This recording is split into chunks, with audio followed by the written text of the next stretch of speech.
इस वीडियो में मुहैया की गई मालूमात साइंसी तहकीक के ऐन मुताबिक है और मैं खुद एक साइंटिस्ट के तौर पे यूके में काम कर रही हूँ। और इस तरह की मजीद वीडियोस देखने के लिए मेरे यूट्यूब चैनल को सब्सक्राइब और बेल आइकन को प्रेस कीजिएगा। और जो फेसबुक के व्यूज़ हैं वो मेरे फेसबुक के पेज को फॉलो जरूर करें। शुक्रिया।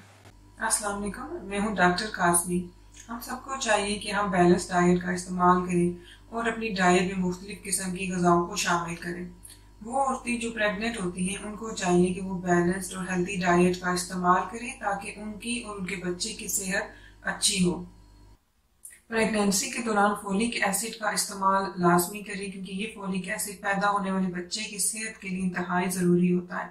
और अगर फोलिक एसिड की कमी हो जाए तो खुदा न खास्ता पैदा होने वाले बच्चे में न्यूरल ट्यूब डिफेक्ट हो सकता है। इस न्यूरल ट्यूब डिफेक्ट का मतलब है कि पैदा होने वाले बच्चे के दिमाग या रीढ़ की हड्डी में कोई नुक्स हो सकता है। तो इसलिए अगर किसी को जैसे ही पता लगे कि वो प्रेग्नेंट है तो फौरी तौर पे फोलिक एसिड का इस्तेमाल शुरू कर दे।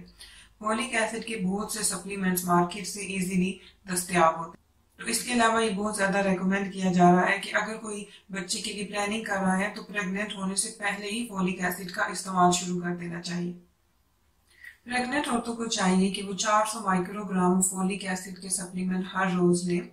इन सप्लीमेंट्स के अलावा फोलेट हमारी ग़िज़ाओं में भी शामिल होता है, जैसे कि सब्ज पत्तों वाली सब्जियां, बीन्स, ब्राउन ब्रेड, ऑरेंजेस वगैरह। तो इन चीज़ों का इस्तेमाल भी आप ज़्यादा करते हैं। प्रेगनेंसी के दौरान फ्रूट्स और सब्जियों का इस्तेमाल ज़्यादा करें क्योंकि ये विटामिन और मिनरल से भरपूर होती हैं। उसके अलावा इनमें फाइबर होते हैं और ये फाइबर खाने को हजम करने में मदद देते हैं और कॉन्स्टिपेशन से बचाते हैं।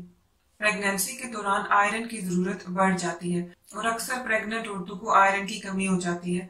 तो ऐसी ग़िज़ाएं खानी चाहिए जिनमें आयरन भरपूर मिकदार में हो, जैसे कि रेड मीट यानी कि दुम्बे, बकरे या गाय का गोश्त। इसके अलावा दालें, खुश्क मेवाजात, अंडे, सब्ज पत्तों वाली सब्जियां, ब्राउन ब्रेड वगैरह में आयरन काफी मिकदार में शामिल होता है। विटामिन सी हमारी बॉडी को हेल्प करता है कि वो आयरन को अच्छे से जज़ब कर सके। तो इसलिए आप प्रेगनेंसी में ऐसी ग़िज़ाओं का इस्तेमाल ज्यादा कर दें जिनमें नेचुरली विटामिन सी ज्यादा होता है। कैल्शियम बच्चे की हड्डियों के लिए बहुत ज़रूरी होता है और स्पेशली प्रेगनेंसी के आखिरी 3 महीनों में, और जब बच्चा दूध पी रहा होता है उस वक्त माँ के जिस्म में कैल्शियम की डिमांड बढ़ जाती है।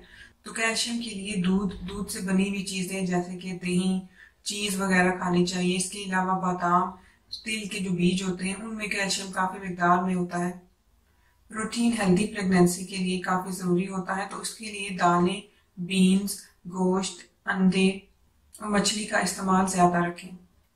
ये वीडियो देखने का बहुत शुक्रिया। मैं उम्मीद करती हूँ कि इस वीडियो में दी गई इंफॉर्मेशन आपके लिए बहुत यूज़फुल होगी। अपना और अपने घर वालों का ख्याल रखिएगा। अल्लाह हाफिज़।